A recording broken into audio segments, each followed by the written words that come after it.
Bon, c'est la rentrée, tu es super motivé, ça fait des mois que tu y réfléchis, tu es chaud, tu es patate, tu profites que c'est la rentrée justement pour te dire allez, nouvelles résolutions, parce que c'est les 2 moments dans l'année où on prend des nouvelles résolutions. C'est en janvier et c'est à la rentrée. Et là, tu veux y aller, tu te dis oui, je vais publier sur YouTube, je vais me lancer, je vais faire ma chaîne et tu l'as toujours pas fait. Et tu es là en train de regarder ma vidéo. Mais t'inquiète pas, dans la vidéo d'aujourd'hui, je vais t'expliquer tous les avantages qu'il y a à lancer une chaîne YouTube, même si qu'au départ, tu vas flopper.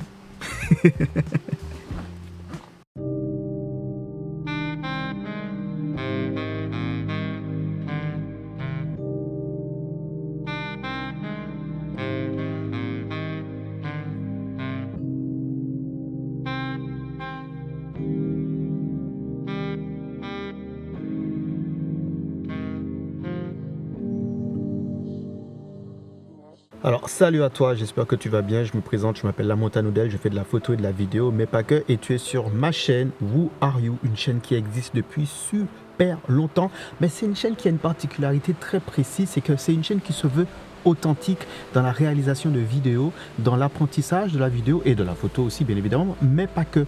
Ici on parle vidéo, photo, la vie de vidéaste, la vie du photographe, la vie de famille, la vie de couple, la vie de parents, la vie de pas-parents, la vie de célibataire, la vie de vidéaste solo, de photographe solo, l'équipement qu'il faut, bref, on parle de tout, mais on n'est pas forcément axé sur le point stratégique, technique et scientifique de la photo et de la vidéo, ok? Donc je pense que tu dois te dire, oui, mais moi, je ne fais pas de la vidéo, donc à quoi ça me sert de m'abonner à cette page? Donc déjà, si tu es nouveau, je te remercie d'avoir cliqué et de regarder ma vidéo. Je suis heureux que tu sois sur ma page aujourd'hui, tu sais, mais il y a un truc qu'il faut faire. Quand tu es nouveau sur ma page ici, il faut s'abonner.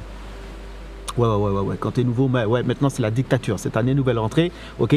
C'est la dictature. Quand tu arrives sur ma chaîne, tu t'abonnes. Même si tu ne sais pas ce qu'il va y avoir, tu t'abonnes. Parce que je vais t'expliquer comment fonctionne ma chaîne. Tu vas voir que tu vas kiffer. Bon, bref, je disais. Merci, tu t'es abonné. Franchement, merci. Ça fait plaisir, ça fait plaisir. Parce que je pense que si tu ne l'avais pas fait, je t'aurais envoyé 2-3 potes ce soir chez toi. Bref, oui, je vous connais. Je sais où vous habitez, monsieur ou madame. Bon, je m'évade. Sur Who Are You, tu vas apprendre à développer ta personnalité. Mais pas ta personnalité. Je vais pas être ton psy. Hein. Désolé, c'était mon réveil. Je ne vais pas être ton psy. Je ne vais pas être ton psychiatre, ni ton psychanalyste, ni ton médecin, ni ton machin. Non, je vais juste te donner toutes les clés, tu vois, je suis passé par énormément d'épreuves dans ma vie en tant que vidéaste et photographe. Et je me suis rendu compte que c'était pas obligatoire que tout ce qui me soit arrivé, je le garde que pour moi. Et sur ma chaîne, j'ai partagé avec vous, ceux qui sont là depuis le début, tout ce qui est arrivé dans ma vie. Je vous ai tout partagé. Et je me suis dit maintenant, on va faire quelque chose. Je vais vous apprendre à vous développer sur YouTube, à développer votre personnalité, à vous donner cette niaque de pouvoir poster une vidéo, trouver une idée, comment la monter, comment la développer, comment réaliser une bonne photo, comment prendre en main un tournage, comment prendre en main une séance photo, ok? Mais pas seulement sur le plan technique, comme je te l'ai dit tout à l'heure, mais aussi sur le plan relationnel, sur le plan personnel. C'est que pour te lancer dans le milieu de la photo, de la vidéo, où tu vas voir que quel que soit ce que tu fais, ok, tu as besoin d'une certaine implication, d'une certaine volonté. Donc comment, comme dirait un grand homme, avoir l'envie d'avoir envie? Tu vois ce que je veux dire? Donc voilà. Ma page est faite pour ça. Ma page, elle est vraiment faite pour développer ce truc que tu as en toi, ce feu que tu as en toi. Je vais t'aider à la faire grandir et à faire en sorte que tu puisses te mettre à l'œuvre et te mettre à l'action. Parce que personne ne m'a aidé à me mettre à l'action. J'ai dû apprendre de moi-même. Je suis tombé, j'ai fait des erreurs. J'en fais encore, j'en ai fait beaucoup. Mais l'avantage que j'ai, c'est que je suis quelqu'un de très résilient. Et j'avance avec mes défauts pour justement pouvoir les améliorer plus tard.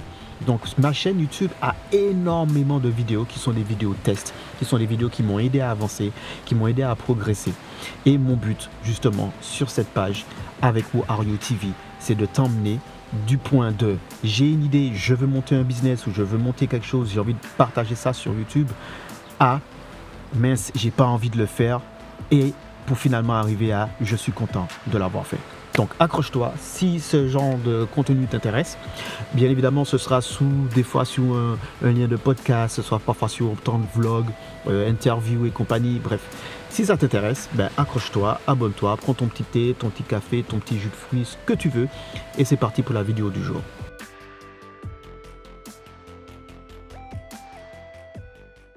Avant d'aller plus loin, il faut qu'on démystifie une chose. Le flop. Qu'est-ce qu'un flop? Alors, selon les réseaux, que ce soit sur YouTube, Instagram ou TikTok, Twitter, quel que soit le réseau que tu vas utiliser, mais là on va rester sur YouTube, un flop, c'est quand tu publies une vidéo et qu'elle fasse moins de 100 vues. Voilà, ça c'est un flop. Tu fais 200 vues, c'est un flop. Tu fais 300 vues, c'est un flop. Tu fais 400 vues, c'est un flop. Alors qu'il y a une époque, tu faisais 100, 200 ou même 400 vues, quand tu te lançais dans le business, tu te lançais ta première vidéo faisait 400 vues, waouh! Tu te dis, waouh, il y a 400 personnes tu vois ce que je veux dire? Il y a 400 personnes qui ont regardé ma vidéo. Et moi, je viens de cette époque. Je viens de cette époque où tu essaies de toucher les 100, les 200, les 300, les 400 vidéos, en tout cas. Et quand tu faisais 1000, c'était juste, waouh, tu étais super content et super fier de toi. Maintenant, faire 1000 vues sur une vidéo, c'est considéré comme un flop. Pourquoi? Parce que forcément, on va se comparer aux comptes qui sont beaucoup plus gros, qui ont beaucoup plus d'audience. Et pour arriver à cette hauteur-là, il y a certaines choses que tu dois faire. Mais avant d'y arriver, beaucoup d'entre vous, vous n'allez pas vous lancer sur YouTube. Pourquoi? Parce que vous allez vous dire que si je mets une vidéo, je vais faire un flop. Je ne vais pas faire 1 million, je ne vais pas faire 300K. Vous voyez ce que je veux dire? Tu te mets une barrière, tu ne veux pas publier, juste parce que tu as déjà dit que tu vas échouer. C'est pour ça que quand j'ai commencé la vidéo, j'ai dit, c'est la rentrée, tu es motivé, mais tu vas flopper. Tu vas échouer, oui, et tu vas pas tenir. Parce que quand tu vas poster ta première vidéo et que tu vas voir que tu as fait 20 vues, tu vas te démotiver. Tu vas te dire à quoi bon mettre autant d'efforts, autant d'investissements, avoir acheté une caméra à ce prix-là. J'ai fait comme tout ce qu'ils m'ont dit sur YouTube. J'ai acheté la même caméra que mon youtubeur préféré. J'ai le même setup. Je parle de la même manière. Je parle sur le même sujet. Et je floppe. Pourquoi? En fait, c'est une question que je me suis posée très très très longtemps. Mais après. Parce qu'au début, quand j'ai commencé, faire 20 vues, ça me dérangeait pas. Faire 30 vues, ça me dérangeait pas. Faire 15 vues, je m'en foutais. Et je constate que mes anciennes vidéos font beaucoup plus de vues que certaines de mes nouvelles vidéos actuelles. Et je me suis posé la question, comment ça se fait que mes anciennes vidéos fassent plus de vues que certaines de mes vidéos actuelles? Eh bien, j'ai compris le truc. C'était le fond. Bien sûr, j'ai fait évoluer la forme, meilleure qualité, meilleure colorimétrie, meilleur boîtier, meilleur son. J'ai fait évoluer la forme, mais le fond avait changé. Au début, quand je postais sur YouTube, c'était une thérapie. C'était ma manière pour moi de pouvoir... C'est un exutoire. Je suis quelqu'un qui intériorise beaucoup. Et j'ai besoin de parler, d'échanger. Et comme j'arrivais pas à le faire avec l'entourage, sur certains sujets, qui étaient un peu, entre guillemets, tabous, je me suis dit, pourquoi pas le faire et le partager avec qui voudrait l'entendre sur YouTube. Donc, quand je partageais, mon esprit était, même si c'est 1 ou 2 personnes qui ont entendu mon message, c'est suffisant. Parce que mon but était vraiment le partage, l'échange, le dialogue. Donc, je m'en foutais si, quand je faisais mes vidéos, ce n'était pas le style et le contenu qui était adapté pour la tendance et pour le moment présent. Je m'en foutais si, quand je faisais mes vidéos, ça ne ressemblait pas à ce que faisaient la plupart des grands youtubeurs. Je m'en foutais si, quand je publiais une vidéo, je ne faisais pas beaucoup de vues. Pourquoi? Parce que j'étais concentré sur le fond et pas sur la forme. Une fois que j'ai maîtrisé le fond, j'ai commencé à vouloir changer la forme. Mais en essayant de changer la forme, je me suis rendu compte que je perdais le fond. Qui veut dire qu'en essayant d'habiller au mieux mes vidéos, je me suis rendu compte que petit à petit, j'essayais de ressembler à ce qui se faisait de plus sur les pages des autres youtubeurs que je me comparais. Et c'est ça qui m'a fait perdre, justement, le fond de mes pensées, le fond de ma personnalité que je voulais montrer sur YouTube. Tu vas trouver beaucoup de youtubeurs qui deviennent des influenceurs, qui au départ étaient très ouverts, très authentiques, mais qui se sont rendus compte que pour faire évoluer leur chaîne, pour avoir des sponsors, pour faire grandir, pour avoir plus de personnes qui s'abonnent, il y a certaines choses qu'il faut faire. Suivre les tendances, suivre ce qui se fait peu à droite et à gauche. Plus tu as des moyens, plus il faut montrer que tu as des moyens. Petit à petit, les gens se sont lassés de juste la vidéo du mec assis et qui parle devant la caméra. Alors que ça, c'était ce qui se faisait au début. Mais tout est une question de tendance. Ça monte, ça descend, ça varie. C'est la mode, ça change. Faut que tu réfléchisses. Tu veux suivre la mode, faire des vues, faire beaucoup d'abonnés, de faire des thunes, ok. Tu connais le pattern, tu sais ce qu'il faut faire. Mais si tu veux te développer et pouvoir commencer à montrer ce que tu es capable de faire, t'aider à améliorer tes vidéos, ta qualité, ta manière de parler, ta prise de contact, ta prise de parole, ton positionnement, ton point de vue, ça commence déjà par se détacher de tout ce qui est données, tout ce qui est analyse et tout ce qui est, on va dire, rendement par rapport au nombre de vues, le ratio de ceci et de cela. Non, concentre-toi sur le fond, sur ton message. Concentre-toi sur ce que tu veux partager. Concentre-toi sur ce que tu veux développer. Je l'ai dit au début, être sur YouTube, t'es pas obligé d'être sur YouTube pour faire que de la vidéo et de la photo. Il y a énormément d'autres types de contenus. Donc ne te dis pas, oui mais je ne suis pas vidéaste, je ne vais pas me mettre sur YouTube, ou je ne suis pas photographe, je ne vais pas me mettre sur YouTube. Il y a énormément de comptes de personnes qui ont une passion et qui utilisent la vidéo pour la partager. Et grâce à ça, ils arrivent à en vivre. Si c'est ça ton but, ben, il faut bien que tu commences quelque part. Et bien évidemment, tu ne peux pas arriver sur une plateforme avec une grosse proposition en mode je vais tout déchirer dès le départ. Tu vas avoir beaucoup d'attentes.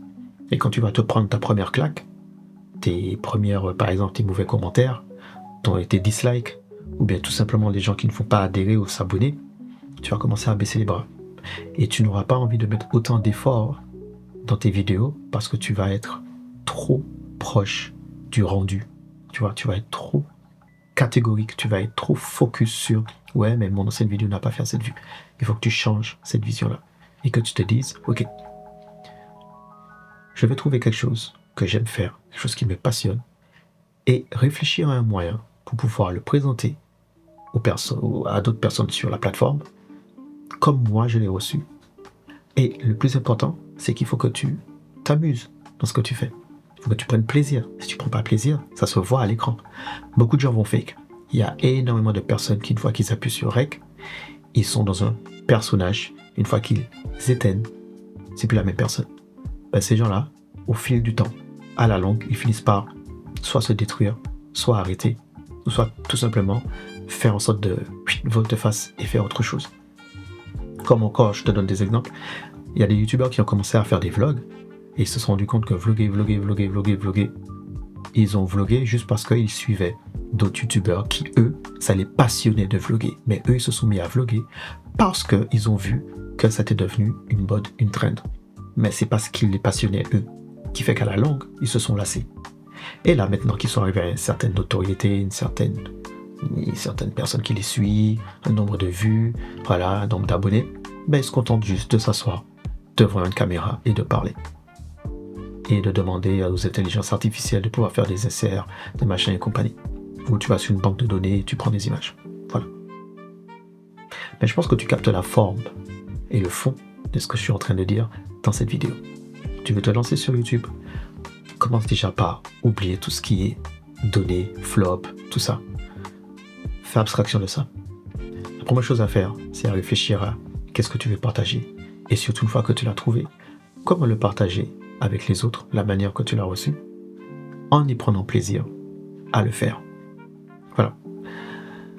Moi, ça m'a pris du temps pour arriver à ce que je suis en train de te donner là. C'est pour ça que toutes mes premières vidéos, depuis le début jusqu'à maintenant, sont des vidéos qui m'ont aidé à évoluer, qui m'ont aidé à progresser, qui m'ont aidé à savoir quel type de matériel j'ai besoin, quel est le format qui me correspond le plus. Et c'est parce que je publiais souvent que j'avais des retours. Et le fait de publier souvent m'a aidé à prendre confiance dans le rendu de ce que je propose. Même si ça faisait 20 vues, même si ça fait 60 vues, même si ça ne fait que 15 vues. Mais je continue à avancer parce que c'est des petits pas qui font que maintenant, aujourd'hui, je peux prendre ma caméra, l'allumer, parler avec toi, aller n'importe où, avoir ma caméra, vlogger. Parce que je m'en fous, entre guillemets, de tout ce qui est autour du moment que j'ai la caméra et que j'ai un message à faire passer. Je suis dans cette capacité maintenant à me dire que les 15 personnes qui vont regarder ces vidéos-là, c'est les 15 personnes qui devaient entendre ce message. Et ça me va. Et ça me va. Être membre de petites chaînes sur YouTube, ça me va. Si un jour ma chaîne explose j'ai plein de vues, plein d'abonnés, des sponsors et compagnie. Mais en fait, je pourrais toujours rester moi-même. Et je finirai avec une analogie. C'est un peu comme la Miss France qu'on a aujourd'hui. La Miss France qu'on a eue en 2025. Pourquoi c'est l'une de mes Miss France préférées? Parce que, la connaissant, elle est restée la même personne. Quand elle est devenue Miss France, elle est restée la même personne que je connais. Je la vois dans ses stories, je la vois dans ses apparitions médiatiques et tout, et je vois la même personne. Elle ne joue pas un personnage, elle ne joue pas un rôle, elle ne joue pas une Miss France. Elle est Miss France. Elle est là où elle doit être. Et j'ai trouvé ça très honorable et très admirable aussi, parce que c'est tout son parcours, tout ce qu'elle a fait, qui l'a permis d'arriver à là où elle est, et qui ne la détourne pas de ce qu'elle est au fond d'elle-même. Qui fait que la Miss France que vous voyez, c'est clairement, exactement la même personne que si vous la rencontrez en vrai, que vous allez découvrir. Ainsi s'achève cette vidéo. J'espère qu'elle te sera utile. J'espère que ça te donnera envie de passer le cap et de commencer à publier tes vidéos. Ok? Si c'est le cas, fais-le moi savoir. Donne-moi peut-être en commentaire quelles sont les choses qui t'empêchent d'avancer, quelles sont les choses qui t'empêchent de publier. Dis-moi qu'est-ce qui te manque pour passer à l'action. Est-ce que c'est une meilleure connaissance du matériel? Est-ce que c'est une meilleure acquisition de tes propres talents? N'hésite pas à me dire en commentaire ce dont tu as besoin. Cette page-là est vraiment dédiée à cela. Mettre à ton service toutes ces années d'expérience que j'ai sur la plateforme en tant que petite chaîne, petit créateur de contenu, avec les déboires, les doutes, la honte, la gêne, les incertitudes, les faiblesses, les défauts. Je mets tout ça à ton service pour que toi, tu ne puisses pas faire les mêmes erreurs que j'ai fait, que tu ne puisses pas perdre le temps que j'ai perdu, parce que je l'ai déjà perdu pour toi. Merci pour ton abonnement et je te retrouve pour la prochaine vidéo.